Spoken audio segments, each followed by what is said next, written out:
नवरात्रों पर मिलेगी जम्मू वासियों को सौगात। जम्मू में 20 ई बसों की हो सकती है शुरुआत। विभिन्न रूट्स पर किया जाएगा बसों का परिचालन।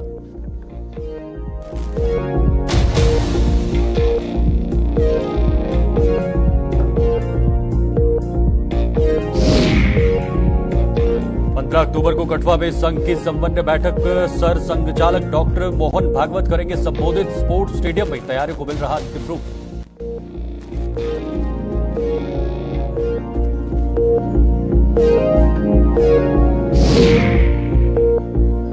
प्रवासियों को डोमिसाइल सर्टिफिकेट की मांग पर विवाद। भाजपा ने प्रशासन से की डोमिसाइल सर्टिफिकेट की मांग। भाजपा के खिलाफ उतरे कठुआ के कई स्थानीय युवा।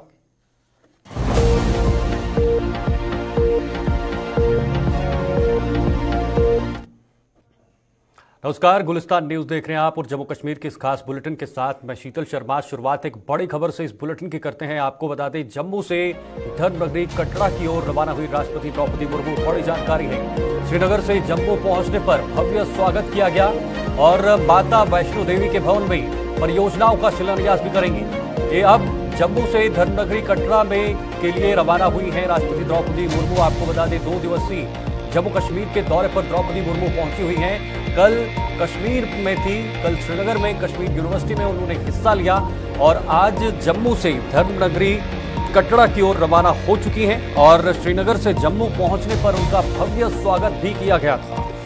साथ ही आपको बता दें, माता वैष्णो देवी के भवन में परियोजनाओं का शिलान्यास करेंगे। कई सारे कार्यक्रमों में हिस्सा लेंगे। कुछ महत्वपूर्ण जो कहीं ना कहीं आज शिलान्यास है वो भी होने वाले हैं। आपको बता दें, जो कॉरिडोर वहां पर है या जो कहीं ना कहीं जो फ्लाईओवर बनाया गया है, स्काई ओवर बनाया गया है, उसका भी आज उद्घाटन राष्ट्रपति द्वारा किया जाएगा। ये दौरा अपने आप में उनके लिए बहुत महत्वपूर्ण दौरा है और इस दौरे के जरिए कहीं ना कहीं कई सारी परियोजनाएं जो हैं वो लोगों के सामने रखी जा सकती हैं। फिलहाल हम पूरी जानकारी लेंगे। हमारे साथ इस वक्त हमारे संवाददाता अनिल जुड़ चुके हैं हमारे साथ इस वक्त। अनिल, जरा बताइए किस तरह से राष्ट्रपति द्रौपदी मुर्मू का स्वागत किया गया और अब वो कटरा के लिए रवाना हुई हैं, वहां पर क्या क्या कार्यक्रम होने वाले हैं? देखिए शीतल, देश की राष्ट्रपति की बात करते हैं तो 2 दिवसीय दौरे पर जो है वो जम्मू कश्मीर में है। और कल आपने देखा था कि कल जो है देश की राजधानी बात करते हैं जहां पर श्रीनगर के अंदर दीक्षांत समारोह में शामिल हुए और देश के युवाओं का उत्साह बढ़ाया। और उस बीच अगर हम बात करें तो आज का उनका मुख्य दौरा जो है बेहद खास माना जा रहा है और इसमें श्री माता वैष्णो देवी के स्थान पर जो है वहां पर शीश दिखाएंगे। हमने कल भी आपको जानकारी दी थी कि जहां पर स्काई वॉक की बात करते हैं। हालांकि चंद मिनटों के अंदर जो है कुछ वो तस्वीरें भी हम अपने दर्शकों के साथ साझा करेंगे। मां वैष्णो देवी के स्थान पर वहां पर शीश निभाती हुई जो है देश की राष्ट्रपति जो है वहां पर नजर आएंगी। मगर इससे पहले तो आपको बता दें कि जम्मू के एयरपोर्ट की बात करते हैं तो वहां पर मुख्य तौर पर जो है जम्मू के मेयर और जम्मू कश्मीर के उपराज्यपाल मनोज सिन्हा और अन्य माननीय लोग वहां पर उपस्थित थे। उनका भव्य स्वागत किया और देश की राष्ट्रपति जो है वो अब सीधा माता वैष्णो देवी के स्थान पर जो है रवाना हो चुकी है और चंद ही सेकंडों के अंदर जो है वहां पर वो नजर आएंगी। और ये बेहद खास दौरा जो है वो माना जा रहा है। और वहां पर स्काई वॉक की बात करते हैं तो उस स्काई वॉक का जो है शुभारंभ करेंगी और जो पवित्र गुफा है वहां पर जो है माँ के स्थान पर जो है आएंगी और देश की सुख समृद्धि की मनोकामना भी मांगी जाएगी। और इसी के साथ साथ आपको बता दें कि बेहद खास दौरा जो है जम्मू कश्मीर के लिए माना जा रहा है। और इसमें आपको बता दें जी अनिल, आप सुन पा रहे हैं? चलिए, लगता है अनिल तक हमारी आवाज नहीं पहुंच पा रही है। दोबारा से उनसे संपर्क साधने की कोशिश करेंगे, लेकिन फिलहाल एक बार फिर से तस्वीरें आपकी टीवी स्क्रीन पर किस तरह से राष्ट्रपति द्रौपदी मुर्मू कश्मीर से जम्मू पहुंची और यहां पर उनका भव्य स्वागत किया गया। और अब राष्ट्रपति द्रौपदी मुर्मू जो हैं वो कटरा के लिए रवाना हो चुकी हैं। कुछ ही समय के बाद वहां पर जो काम हैं, वहां के जो कार्य हैं, उनके उद्घाटन भी किए जाएंगे और कई सारे महत्वपूर्ण यहां पर शिलान्यास भी होगा, कार्यक्रमों का शिलान्यास भी होगा। और अपने आप में ये पूरा दौरा जम्मू वासियों के लिए, जम्मू कश्मीर के सभी लोगों के लिए बहुत ज्यादा अहम माना जा रहा है।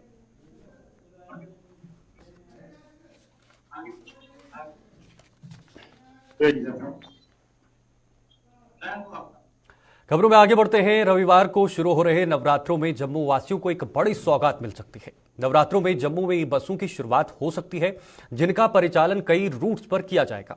फिलहाल 20 बसों को सड़कों पर उतारने का मसौदा तैयार कर लिया गया है। इसके अलावा नवरात्रों में मां वैष्णो देवी की यात्रा में इजाफा होने के चलते कुछ स्पेशल ट्रेनें भी चलाई जा रही हैं। इस खबर पर भी अपडेट लेंगे, लेकिन उससे पहले ये बताना आपको बेहद जरूरी है कि रविवार को जो नवरात्रि शुरू हो रही हैं उसमें कहीं ना कहीं जम्मू वासियों के लिए एक बहुत बड़ी सौगात यहां पर सरकार द्वारा मिल सकती है, प्रशासन द्वारा मिल सकती है। नवरात्रों में जम्मू में जो ई बसों की शुरुआत हो सकती है, जिनका परिचालन कई रूट्स पर किया जाएगा, अलग अलग रूट्स पर ये बसें चलाई जाएंगी, जिससे लोगों को काफी ज्यादा सहूलियत मिल सकती है।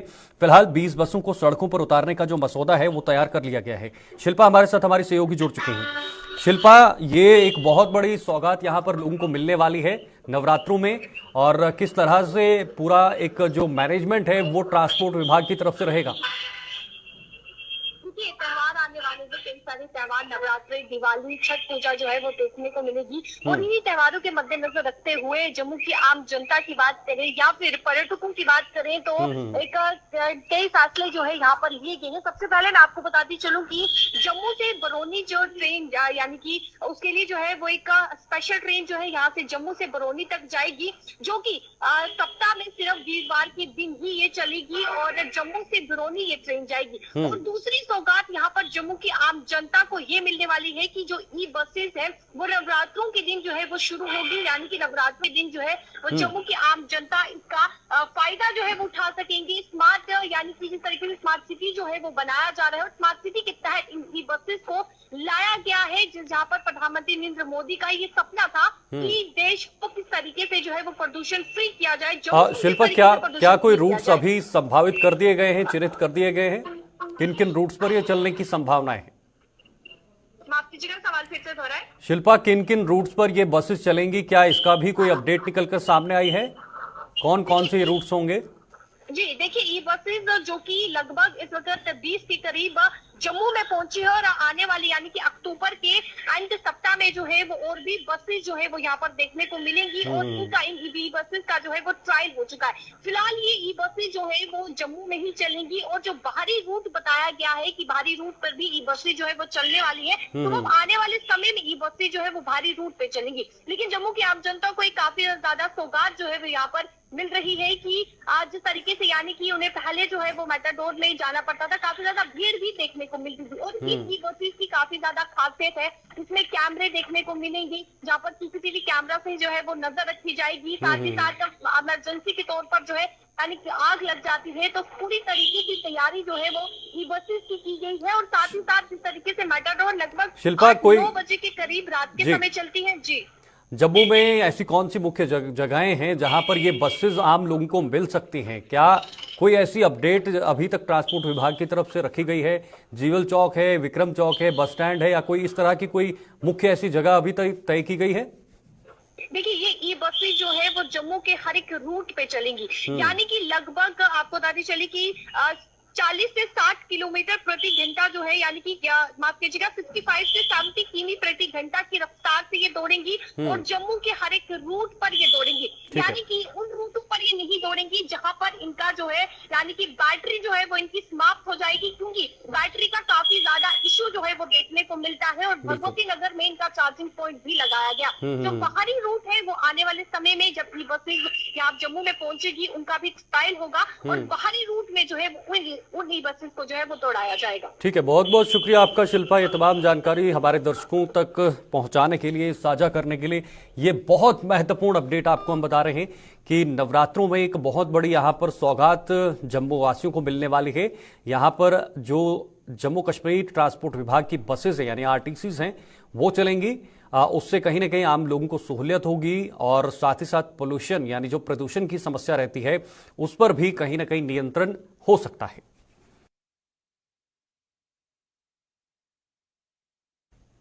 तो वहीं राष्ट्रीय स्वयंसेवक संघ के सर संघचालक डॉक्टर मोहन भागवत के कल यानी शुक्रवार से शुरू हो रहे जम्मू कश्मीर के 3 दिवसीय दौरे को लेकर संघ द्वारा तैयारियां लगभग मुकम्मल कर ली गई हैं।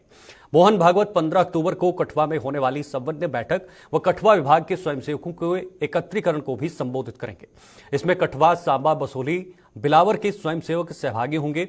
आपको बता दें 2025 में संघ स्थापना के 100 वर्ष पूर्ण हो रहे हैं और उस समय तक के संघ कार्य विस्तार लक्ष्य पर भी चर्चा की जाएगी। आरएसएस प्रमुख द्वारा कठुआ में सिर्फ संघ कार्यकर्ताओं को ही संबोधित करने का कार्यक्रम है। इसमें आम जनता को जाने की अनुमति नहीं होगी। उनका यह कार्यक्रम स्पोर्ट्स स्टेडियम में रखा गया है, जहां तैयारियों को अंतिम रूप दिया जा रहा है। तो फिलहाल हमारे साथ रंजीव जुड़ चुके हैं कठुआ से, उनके पास चलते हैं। रंजीव, ये संघ के प्रमुख जो हैं वो पहुंचने वाले हैं, उसको लेकर तैयारियां भी काफी चल रही हैं। किस तरह का ये दौरा रहने वाला है, ये कार्यक्रम उनका यहां पर होने वाला है, क्या प्रमुख इस दौरे में निकलकर सामने आएगा? शीतल, मैं बताऊं कि संघ प्रमुख जो आरएसएस के प्रमुख मोहन भागवत जी 3 दिवसीय दौरे पर जम्मू कश्मीर की ड्यूटी में आ रहे हैं। 13 को वो आएंगे जम्मू में, उसके बाद 14 को भी जाएंगे अन्य इलाकों में। कार्यक्रम है 2 दिन का, और उसके बाद 15 को रविवार के दिन कठुआ का कार्यक्रम है। कठुआ में कठुआ के जो स्पोर्ट्स स्टेडियम है वहां पर एक प्रमुख कार्यक्रम है। एक बैठक भी उन्होंने जो प्रमुख लोग हैं संघ के साथ जुड़े हुए उनके साथ रखी हुई है। लेकिन संघ के जो कार्यकर्ता हैं सांबा के, कठुआ के, बिलावर के, बसोली के, उनके साथ जो है वो स्टेडियम में मंत्र उनके साथ समूह को संबोधित करेंगे। कार्यकर्ता एकीकरण का कार्यक्रम है। और जो अगले साल 2025 में जो संघ के 100 साल पूरे होने जा रहे हैं, उसको लेकर भी तैयारियां जो है उसको लेकर भी ये कार्यक्रम किया जा रहा है। और संघ के जो कार्यक्रम है उनके ऊपर भी विस्तार से चर्चा होने की पूरी संभावना है। मोहन भागवत का जम्मू कश्मीर के में इस वक्त का जो दौरा है वो इसलिए अहम है क्योंकि यहाँ पर 370 टूटने के बाद उनका पहला दौरा है। और उसके बाद साथ ही यहाँ पर अभी कोई पॉपुलर गवर्नमेंट भी नहीं है, जिसके चलते यहाँ पर गवर्नर रूल है, एलजी सरकार है। भाजपा को जहाँ अन्य लोगों को अन्य पार्टियों को लेकर क्या प्रतिक्रियाएं हैं, ये सारा संघ का इस पर काफी पैनी नजर है और बड़ी पैनी नजर से इसको के ऊपर विचार किया जा रहा है। अपने आने वाले कार्यक्रमों में संघ द्वारा किस तरह जम्मू कश्मीर में अपने प्रचारकों का फैलाव करना है और आरएसएस का फैलाव करना है, कश्मीर घाटी हो चाहे जम्मू के संभाग का पहाड़ी इलाका हो, ये सारा चर्चा जो है इस दौरे से बाहर निकल कर आएगी। साथ में ही जम्मू कश्मीर के साथ लगती पाकिस्तान की सीमा, पड़ोसी देश को क्या संदेश देना है, उसको लेकर भी एक उस दृष्टिकोण से भी, सामरिक दृष्टि से भी इस दौरे को देखा जा रहा है। तो अभी जो तैयारियां हैं वो लगातार चल रही हैं कठुआ में, और इसको लेकर कार्यकर्ताओं में काफी उत्साह है। लेकिन मैं अब यहाँ पर वाजे कर दूं कि आम जनता को इनके कार्यक्रम में जाने की इजाजत नहीं है। ठीक है, बहुत बहुत शुक्रिया आपका रंजीव, आप बने रहे हमारे साथ। तो आपको बताना बेहद जरूरी है कि संघ के प्रमुख जो हैं वो कठुआ में पहुंचने वाले हैं, जहां पर अलग अलग जगहों के लोग एकत्रित होंगे। वहां पर जो संघ के कार्यकर्ता हैं वहां पर एकत्रित होंगे और उनके साथ वो संबोधन भी करेंगे। फिलहाल ये दौरा जो है कल से शुरू होगा, लगभग 3 दिन का ये दौरा रहेगा। तो वहीं कठुआ में प्रवासियों को डोमिसाइल सर्टिफिकेट दिए जाने की मांग पर विवाद शुरू हो चुका है। बीजेपी की कठुआ इकाई ने प्रशासन से प्रवासियों को डोमिसाइल सर्टिफिकेट बनाने की मांग की है, जिसका स्थानीय युवाओं ने कड़ा विरोध किया है।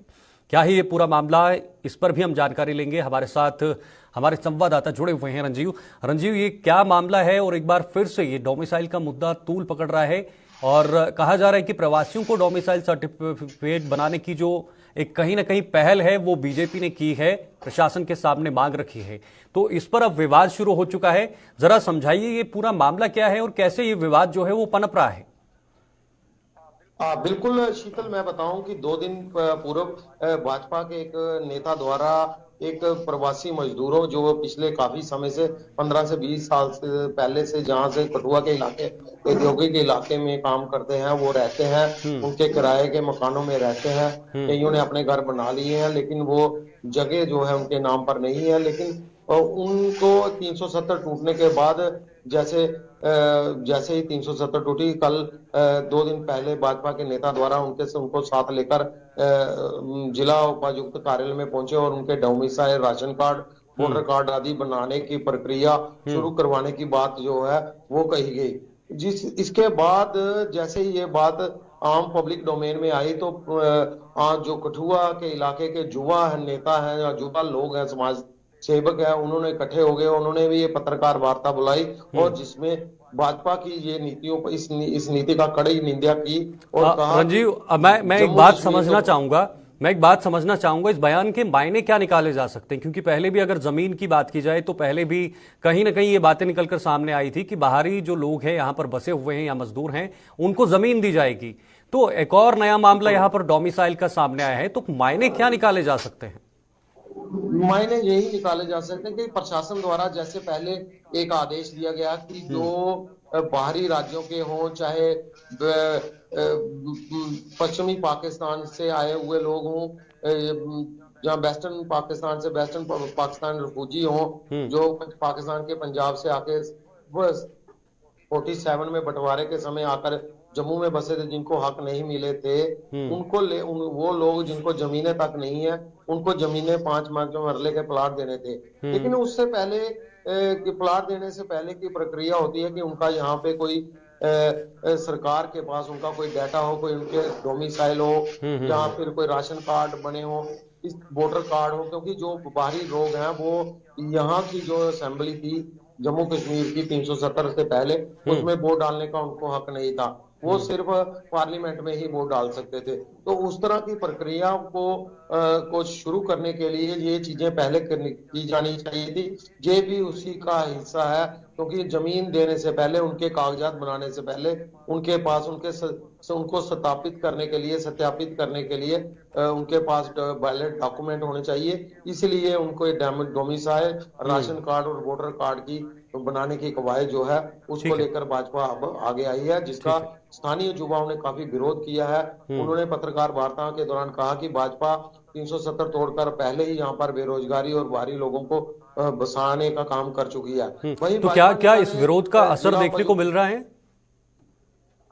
अभी फिलहाल पब्लिक में जो आम जनता है उसमें काफी चर्चा है कि बाहरी लोगों को जो वोटर बनाने या उनके डोमिसाइल बनाने का काम जो भाजपा ने किया है, इसकी निंदा चारों तरफ लोग दबी जुबान में कर रहे हैं। खुलकर सामने तो युवा ही आए हैं, कल जो युवा आए हैं, जो सामने आए हैं, उनके द्वारा ही की गई है। ठीक है, बहुत बहुत शुक्रिया आपका रंजीव, ये तमाम जानकारी के लिए। और तस्वीरें कठुआ की हैं, जहां पर एक बार फिर से ये मामला जो है ये निकलकर सामने आया है बाहरी मजदूरों को लेकर।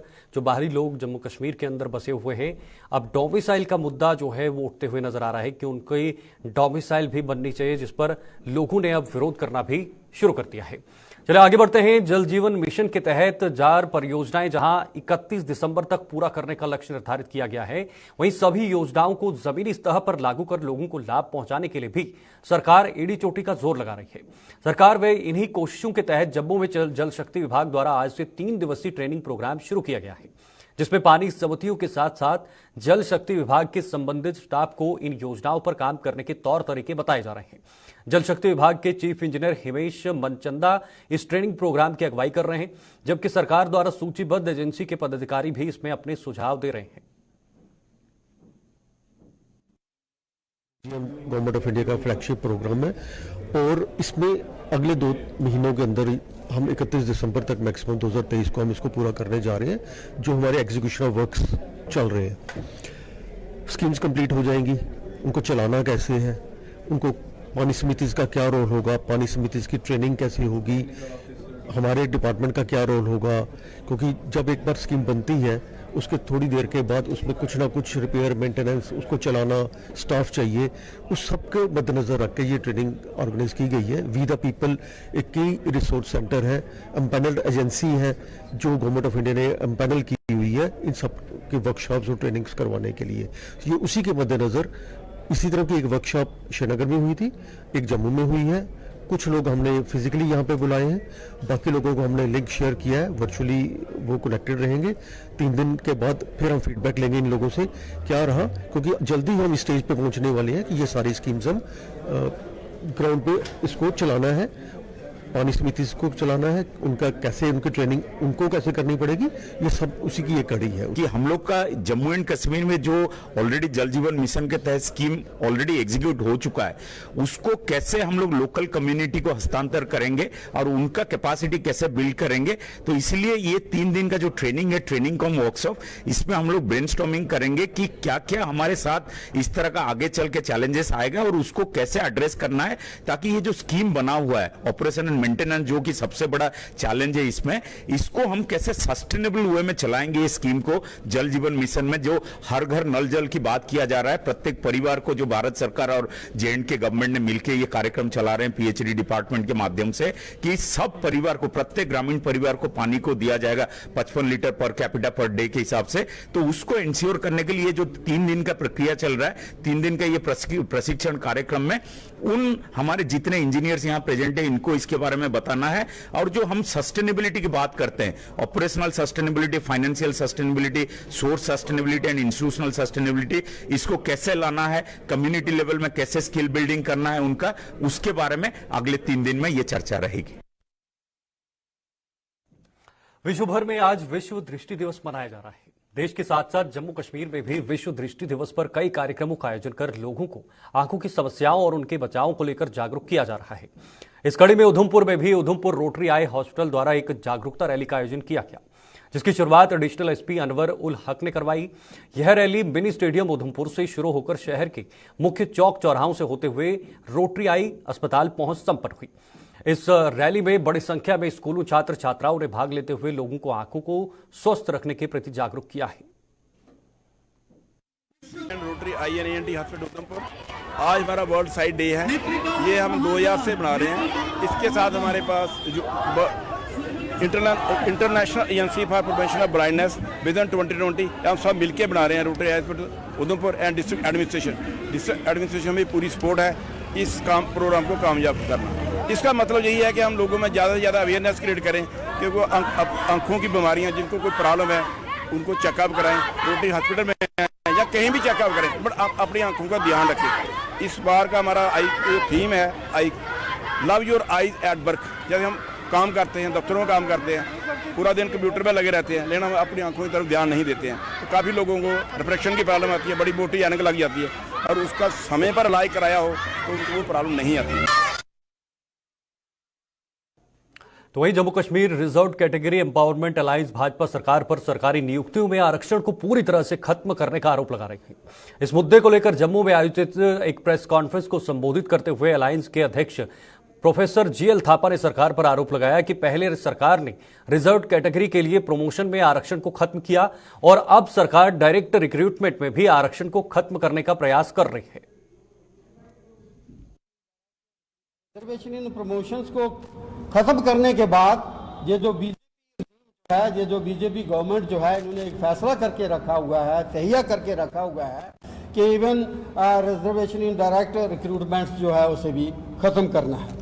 एंड नॉट ओनली दिस, फिर कुछ एक जो है वो जहाँ की यूटी की एडमिनिस्ट्रेशन है या यहाँ के हमारे लोकल पॉलिटिशियंस हैं, जो हमारे अपने डिफरेंट मोर्चाज में हमारे ही समाज के लोग जो हैं, इन्होंने काठपुतली का काम करने के लिए वहाँ पे रखे हुए हैं, उनसे आए दिन जो है ये झूठ जो है ये उगलवाते रहते हैं। मैं बात कर रहा था कि रिजर्वेशन इन प्रमोशन जो है उसे तो ख़त्म किया ही किया, आप डायरेक्ट रिक्रूटमेंट जो है उसमें भी ये जो है ये अटैक कर रहे हैं, उसे टारगेट कर रहे हैं।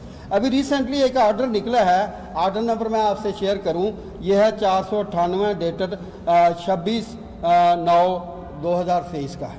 इसमें इन्होंने क्या किया है कि ये जो कॉम्पिटिटिव एग्जामिनेशन जो है उसमें भी रिजर्वेशन जो है उसे ख़त्म की है, और उसमें वो जो अब कुछ एक पोस्ट जो रह जाती थी, कुछ एक बच्चे जो मिनिमम क्राइटेरिया तक अगर नहीं पहुंचते थे तो वहाँ पे कुछ एक रिलैक्सेशन होती थी, और जो बची हुई पोस्टें जो हैं वो with the relax criteria standard उनको जो है वो दी जाती थी। अब इस आर्डर के मुताबिक इन्होंने उसको भी जो है ये ख़त्म कर दिया है। रिजर्व आगे बढ़ते हैं। जम्मू के GMC अस्पताल में लगी लिफ्ट पिछले 1 सप्ताह से बंद पड़ी हुई है, जिससे खासतौर पर मरीजों और तीमारदारों को दिक्कतों का सामना करना पड़ रहा है। GMC के सुपरिटेंडेंट डॉक्टर नरेंद्र सिंह ने लिफ्ट के खराब होने की बात को स्वीकार करते हुए कहा कि लिफ्ट पुरानी होने के कारण आए दिन इसमें कोई न कोई खराबी आ रही है। डॉक्टर नरेंद्र सिंह ने बताया कि मरीजों और तीमारदारों की सुविधा के लिए उनका प्रयास रहता है कि दोनों लिफ्टों को दुरुस्त रखा जाए, लेकिन इन पुरानी लिफ्टों पर ओवरलोड होने के कारण इनमें कोई न कोई खराबी पैदा हो जाती है। लिफ्ट हमारा एक वीक लिंक है, मैं मानता हूँ इस चीज़ को, और हम लोग इन एंड आउट मतलब कोशिश कर रहे हैं कि किसी तरीके से हमारी जो पेशेंट केयर के लिए जो लिफ्ट हैं वो चलती रहें, बट किसी कारणवश पिछले एक हफ्ते से हमारी दोनों मेन लिफ्टें बंद पड़ी हैं, जो अभी जिनका प्रोसेस में है काम। अभी मैंने कंफर्म किया है मैकेनिकल डिपार्टमेंट से, जो हमारी टेक्निकल सपोर्ट है इस सारे पर्पस के लिए, जितना भी हमारा यहाँ मैकेनिकल काम है, चाहे वो एसीज हैं चाहे वो लिफ्ट हैं। आपकी इंफॉर्मेशन के लिए मैं सर, वैसे तो आपको मालूम ही है, हमारे पास इनिशियली 2 ही लिफ्ट्स होती थी जो कि मेन आईपीडी को लिंक करती थी from ground floor to the 5th floor. Whereas उसके साथ में फिर हमको सर्विस लिफ्ट के लिए कोशिश करके कुछ साल पहले हमें सर्विस लिफ्ट आई जो कि आईपीडी के इंटरनल एरिया में चलती है। फिर जब नया इमरजेंसी कॉम्प्लेक्स बना तो इमरजेंसी में भी बिकॉज 3 फ्लोर्स हैं तो वहाँ पर भी एक लिफ्ट लग गई, जो भी कल 2 दिन से बंद थी, पर आज भी स्टार्ट हो जाएगी थोड़ी देर में, क्योंकि काम हो रहा है। जम्मू कश्मीर के इस खास बुलेटिन में फिलहाल के लिए इतना ही। देश और दुनिया की तमाम खबरों के लिए आप देखते रहिए गुलिस्तान न्यूज। नमस्कार।